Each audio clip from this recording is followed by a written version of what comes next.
Assalamualaikum warahmatullahi wabarakatuh. Abi bade ngajelaskeun asal-usul Desa Sani.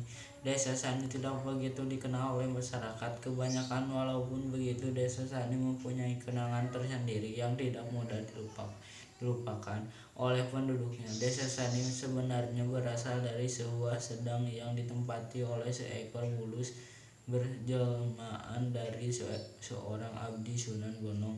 Pada zaman dahulu, khususnya di Jawa, banyak berdiri kerajaan-kerajaan Islam, khususnya Kerajaan Demak yang didirikan oleh Raden Patah.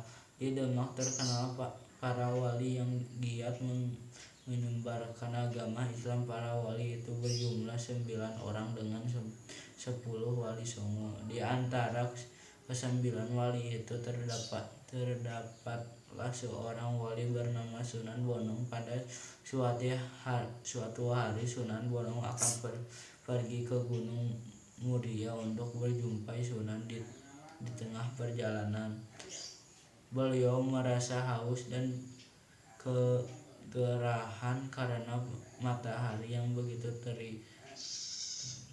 teriknya bersinar